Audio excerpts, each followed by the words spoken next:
Welcome to Living from the Heart. I am your host, Tina Thrussell, co-founder of Best You Can Be and messenger of the Shin Dao, the Way of the Heart. My medicine name is Woman Who Dances with Light, and it's my great pleasure to bring this shining light onto the show today. I have Valerie Sheppard in the wings waiting to come on screen with me. Valerie is the author of the fabulous book, Happy to Be Me, and the, I think I've got this right, CEO of the Hartley Center. And I am so thrilled that she is here to share her heart and her passions with us today. So without further ado, let me bring on screen Valerie Sheppard. Hello, Valerie. Good morning. Hi, Tina. Good morning, everyone out there in Facebook land. Happy to be here. We are happy to have you here with us. So tell me a little bit about the Hartley Center. I love that name for starters. Yes. It is. Thank you. It's the Hartley Center for Mindfulness and Self-Mastery. And I help people have more happiness and fulfillment and success using principles and practices from my book, from other spiritual transformational teachers. And the whole goal is to have more peace, love, joy, and freedom on the planet by helping people create it in themselves and expressing it into the world. Absolutely. That is so in alignment with the Shin Dao. The way of the heart is about living from our heart, living with that peace, love, kindness, and compassion for ourselves so that we have it to overflow into the world. Exactly. And you're helping people do that with mindfulness, which brings us into that beautiful centered place.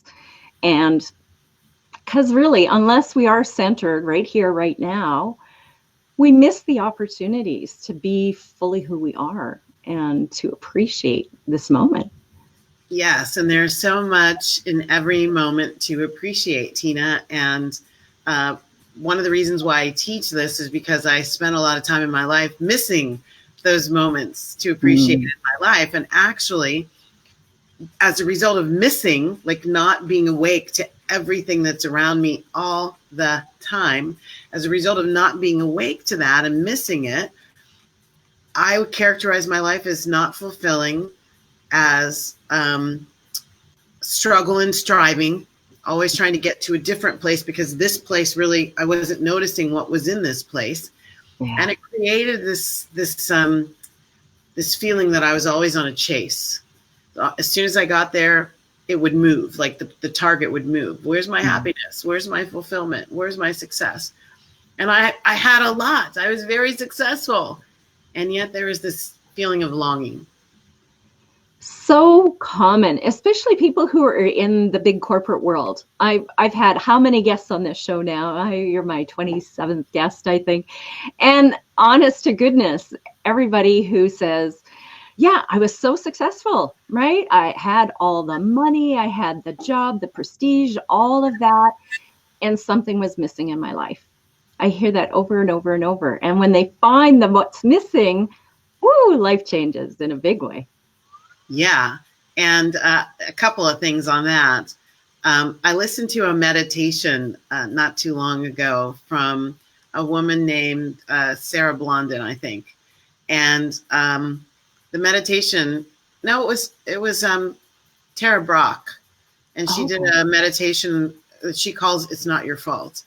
And I would just love to say to your audience that if you're in that space, like take the blame and shame off of it. Like I did a lot of mea culpa, like what's wrong with me? Why didn't I notice? Why wasn't I doing this? How come I'm not making my life better for myself? It was a lot of self-recrimination. Mm-hmm. And I've grown from then in the last 10 years in the writing of the book and in the teaching that it was just patterns of conditioning that I was living. I asked this question of my students and my clients: who are you being when you think you're being you? Ooh. Like, who are you being when you think it's you? Like, oh, but this is who I am. Well, personality and identity. when we realize the personality and identity are created fragments from something in our consciousness, in our DNA, epigenetics is showing that some of the who we're being is passed to us hereditarily through our DNA. Mm-hmm. So I've got ancestral energy, and so does everybody. And sometimes the choices I'm making and who I'm being are driven more by subconscious and unconscious things than my conscious understanding or desire or noticing, the noticing that comes with deeper levels of mindfulness.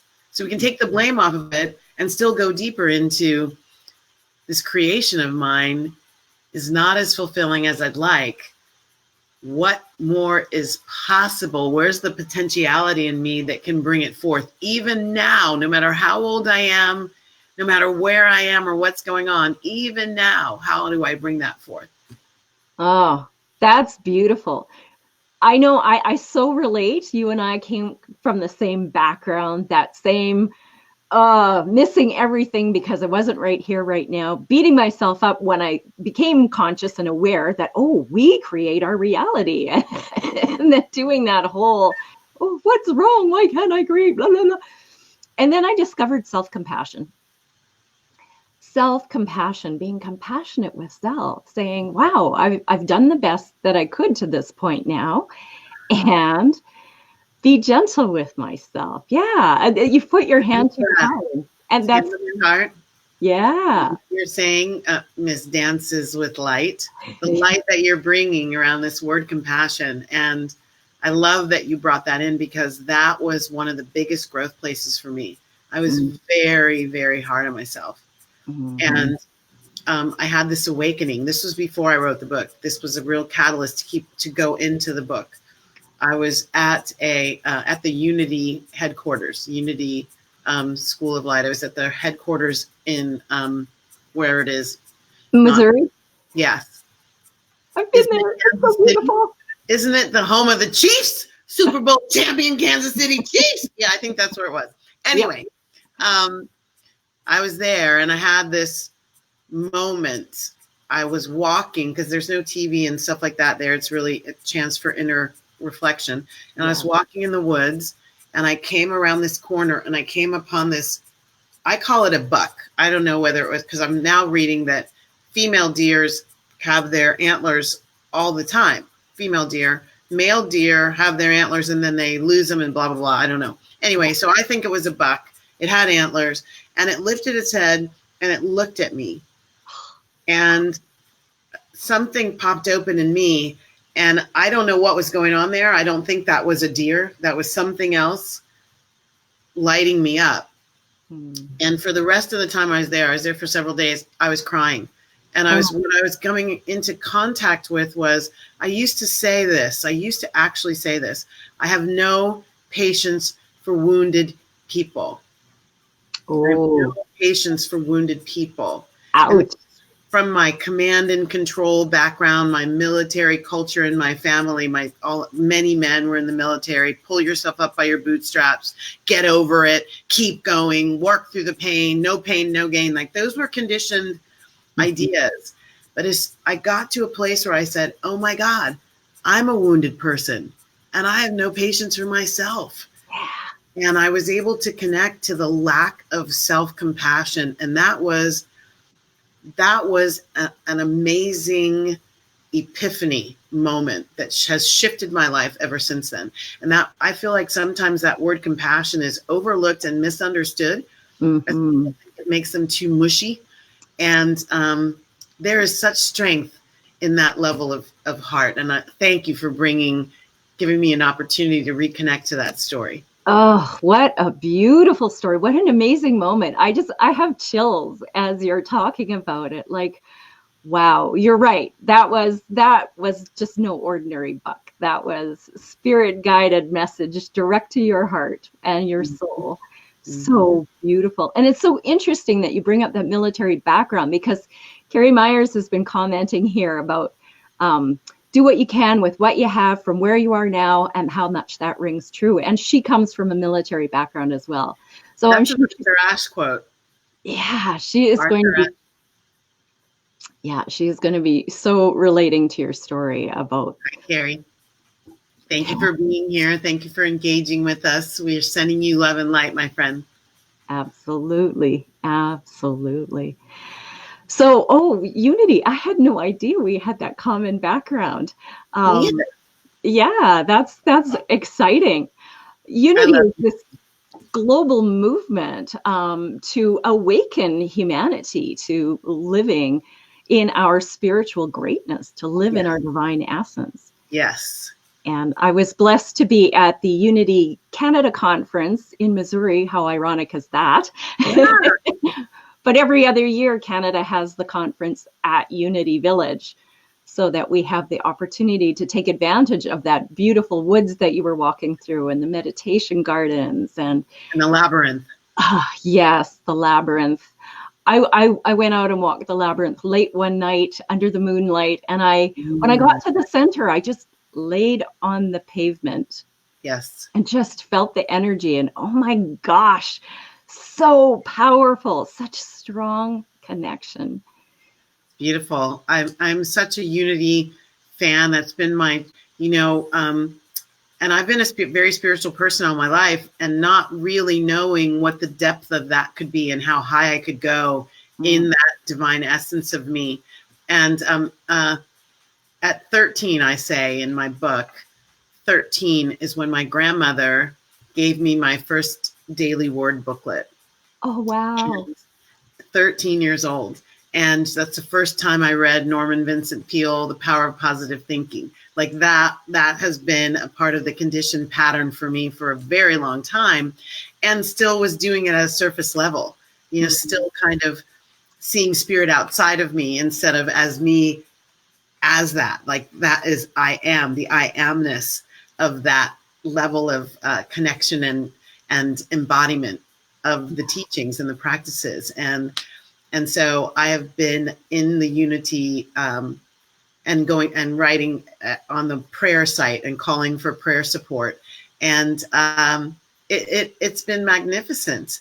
And I've spoken at the Unity that I belong to here in California. I've spoken a couple times, done a couple workshops there. And it's a beautiful resource for anyone wanting to go deeper into their consciousness, higher into their consciousness, deeper into who they are, so they can be their own spiritual beacon. Absolutely. Oh, beautifully said. Yes, I too have been a speaker at our Unity of Calgary many, many times, and hosted workshops there. And it's a brilliant community that really is about teaching us to shine our light, of creating an environment where we can be that unique expression of the divine that we each are.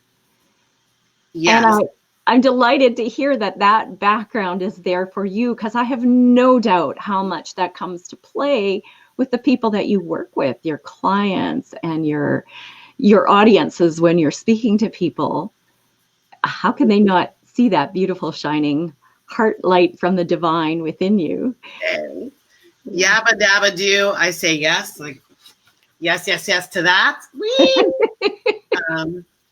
I do believe that we all have it.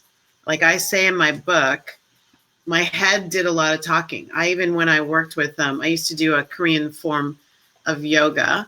And even when I was doing it, the master teacher would say, all of your energy stops at your neck. Like, what are you talking about? And he was right. I was a very heady person. I have a very powerful intellect. I am a great problem solver. I can see, mile high view and tie things down to the dirt view. Like I can do all of that. That's powerful. And yet there's a more powerful aspect of each of us that is proven scientifically by the Institute of Heart Math to be a much more powerful guidance system, a much more true and connected system to the all that is that we are a part of. It's like plugging in to the the greatest fountain of wisdom and knowledge and truth and love and compassion and harmony and everything that we're looking for is in us and is activated the most when we're just plugged in. And you can't do that from here. You can only do that from here. And it was really powerful to make that journey. People talk about the most important journey is the 11 inches from the head to the heart or something like that. Yeah. And I really, I teach that. I believe that. I feel it has shifted my life into a space. And the book is about that living happy to be me. The ME is capitalized. It's an acronym. It stands for magnificent essence. Oh. And I talk about the journey from the lowercase me, which is the mighty ego, to the uppercase me, which is the magnificent essence that we all are, no matter what. That's true. And that's an important thing to remember, because sometimes we get into that little me ego and we will have behaviors, we'll say things, we'll do things that are far from divinely guided. And we need to be in that place of compassionate with self and understand that this is the human journey. These things will happen and this too shall pass. And we can always come back to being in that center, that magnificent essence of who we are. Whenever we forget, we just have to remember. My favorite quote is from a Roman dramatist in the 7th century named Seneca. And the quote is, "As long as you live, keep learning how to live." And I love that quote because it's basically saying every part of your life is giving you an opportunity. I'll put it in the me terms. Every part of my life is giving me an opportunity to learn more about what there is to living life in an uplifted way. And so that allows me to go into that compassion when I don't actually live it that way. It allows me to say, oh, what did that situation come to teach me? From me, to me, for me, by me, and about me. And that to me is now very juicy and delicious. And what I think it does for people is transform any, shame, blame, guilt, punishment, any of those judgmental things that we would do, feeling ourselves a victim of our lives instead of the aspects of our lives being an opportunity. Yeah. Oh, goodness. Yeah. Yeah. So beautifully said. So beautifully said. We are. Mic drop. Got the mic here. Yeah. Living from our heart is all of that. It's that compassion, it's that love, it's that kindness, as I said, for self first, so that you can serve the world from that overflow. Yes, indeed. I'm really learning for myself that everything that I want to be able to give to others has to start here.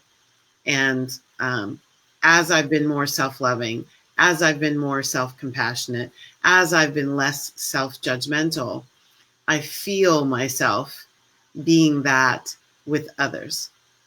It's not a completed journey. As you've mentioned, there are times when I'm like, wow, that was just a wave of hate. Or wow, that was just a wave of resentment. And to be okay with that, not spilling it out on everybody, but seeing that it's here and doing my release work and my forgiveness work and my replacement work. Like, what if I'm going to release something that's not serving me, I have a responsibility to replace it with something that is. Yes. And I love what you said about that. It's still playing in the back of my mind that what is this circumstance or situation offered me to live a more uplifted life? We can learn to be living more present, more mindful, more uplifted. And from there, we automatically uplift others. When you're with someone who is uplifted and joyous, and there's always somebody who's going to be like, How can you be so happy? Right? Yeah. And but for the most part, most people relate really well to that, and that is contagious. That joy and that enthusiasm, and it just, like you said, we want to fill the world with this joyful peace. And at the end of March, I'm going to be hosting the 9th annual Peace Walk in Calgary. Awesome. And to me, this is a message that, somebody said, oh, are you going to give that up? Like, I thought about it last year. I thought, oh, it's so much work organizing this. But it's such an integral part of what I want to see on this planet. I want to see people living in a loving place, in a peaceful place. And so we do this peace walk as a reminder to people that peace starts within. It has to come from your heart first. I talk about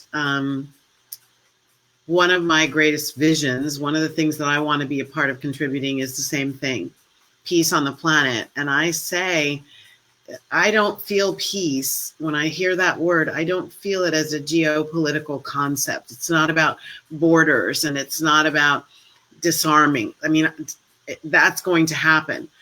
But I agree with you. It's going to happen from the people inhabiting the planet getting to a peaceful place inside so that they can express it. It's the be, do, have, right? So we have to shift our way of thinking. When I have peace, then I can be happy and I can do stuff really peacefully. No, it's be, do, have. Be a peaceful countenance. Be expressing from a place of inner peace, right? And then everything you do will be done in the energy of peace, which means all of that doingness will carry that energy of peace into the world. And then we will have peace expanding, exploding throughout the planet. But it has to start with a beingness of the individuals who inhabit the planet, not something imposed through some geopolitical constraints or whatever else. Ah, so beautifully said. So when we're done, do I have your permission to go back, listen to this again, write that down? Because I send a newsletter out to the people who have been in the walk with us in the past. Wow. And I would love to quote that definition of what peace is. I was like, Valerie Sheppard said today. Thank you so much. Yes, I would be honored. Thank you. Oh, yeah. And then you're carrying me on the peace walk with you. I don't think I can be in Calgary at the end of March, but you will have me there through the quote. So thank you so much. Absolutely. Absolutely. And actually, even when we're on the walk, we make stops and we actually read quotes. I mean, we read things from Gandhi and the Dalai Lama and on and on. And now I'm going to read something from Valerie Sheppard. So you really will be with us on the walk. I'm so excited. Thank you. Thank you. And I encourage and invite all your walkers to activate forgiveness inside themselves as an aspect of delivering oneself to peace. Forgiveness work, forgiving the self, forgiving the situation, forgiving all the people involved in it, can really, or I won't say can, is a foundational piece, yes, PIECE, of getting to inner peace, PEACE. Absolutely. Yes. Without the forgiveness, it's all just lip service. It is. Yeah. The energy. Blah, blah, blahing. And inside we're walking around in the and we're blah, blah, blahing and they don't align. And so we're out of alignment and we're not contributing to the healing and the love in the planet. Yes. Oh, yes. Oh, yes. You are speaking my language, girl. We're two peas in a pod, aren't we? We certainly are. We certainly are. Good. I was just checking the time and thinking, oh, I should probably put your website up here before our time is completely gone. So I am going to do this. Now, if you had, you've already had so many amazing messages for our viewers, listeners, but if you had one message that you could deliver to them in this moment of time, what would you want to tell them?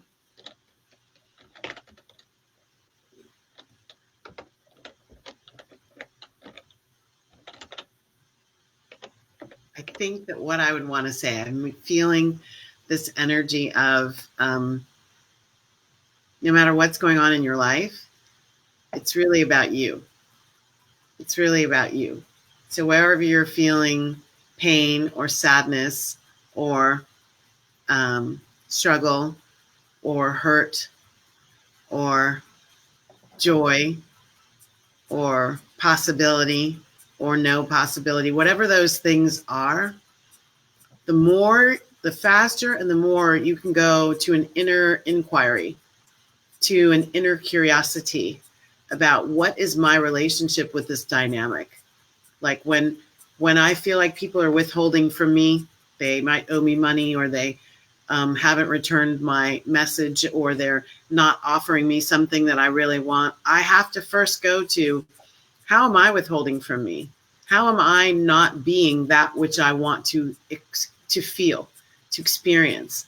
And when I clean it up here, because of the law of reflection, law of karma, it's got to show up out there.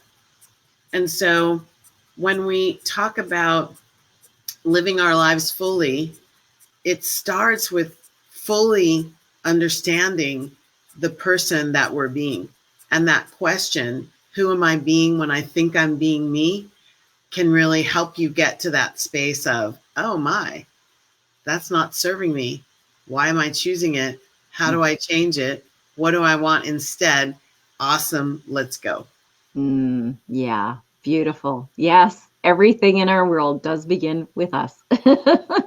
So I got this. To notice that I'm that powerful. It's also like scary to know that I'm that powerful. It can be.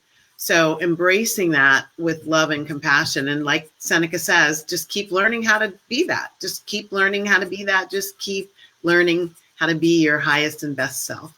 Absolutely. Beautiful. So I've spelled this right, correct? HeartlyCenter.com. Yes. Excellent. Yes. So here they can find out more about you. They can get a copy of your book. Yes. They can see where I'm speaking and what's coming up. They can read the blog. They can contact me if they want to talk about anything or get prayer support. I love doing prayer support. People have done Tupperware parties with me, kind of thing, where it's like they can gather their friends and I'll come do a this is how you soar workshop for a group of people. And I love doing that. So yes, you can get in touch with me at HeartlyCenter.com.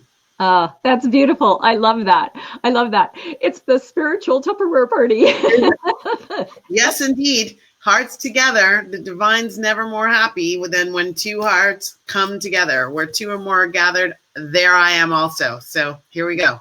Yeah. Yeah. And when two or more hearts and minds come together, the good that we bring into the world is magnified. It's absolutely magnified. Yeah.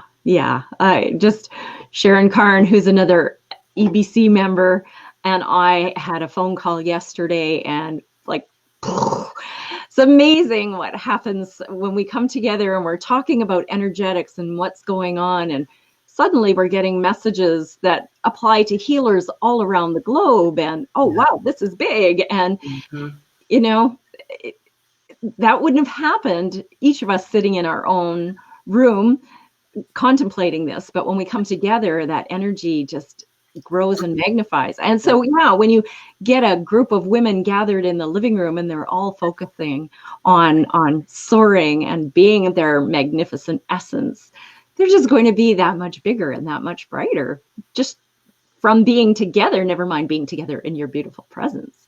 Oh, thank you. Thank you. Yes, indeed. And connecting to the beauty and magnificence that they are, so that they can bring that into the world from the heart, bring it into the world, emanate it wherever they go. So it starts with my world. Sometimes when people hear bring it into the world, they think of the entire globe. And I really like to bring it back home. Like starts with me in my world. So right now, my 9x12 office is my world. And so how am I being that for myself in this situation? And then when I walk to my car, how am I being that? So my neighbors have a pair of lovebirds on their deck. And so when I walk to my car, I speak to the birds. And when I notice things, I notice a snail on the pavement, I pick them up and move them so somebody doesn't step on them. Like, that's how I'm bringing love into my world. And how it gets reflected back to me is those kinds of kindnesses and beauty and unfoldments. And it starts just in my little world. And then it goes out. Yeah. Oh, yeah. That is so true. It's, if you want to change the world, change your world, right? Yeah, right here, right with what's going on in here and in here, and come from that place of kindness, loving, forgiveness, compassion. And it's much less overwhelming that way. It's much less overwhelming. Like, how can I fix that? Billions of, no, you don't have to go there. You could just start with, I'm just going to, cultivate my own garden, like sweep the dirt in front of my own house. That creates more beauty in the world. And it'll maybe catch on with others, maybe not, but there's still this beauty created here, which is a launching pad for more beauty to be in the world. Wow. Yes. And oh, golly, look at that. We're at 31 minutes. Our time's up. I can't believe it. No. I think we could talk for hours here. This has been fantastic. It has. I have really enjoyed this, and I deeply thank you. Oh, thank you. Thank you for bringing your beautiful, magnificent you to this Living from the Heart show, to the world.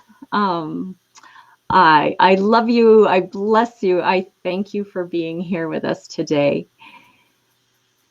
Thank you so much, Tina. Love and blessings coming your way too. I appreciate your magnificence coming into the world, dancing in the light so that others can do the same. Thank you for being you and bringing that to us. Thank you. Okay. We have to say ciao for now. Till next week on Living from the Heart, create for yourself a beautiful week.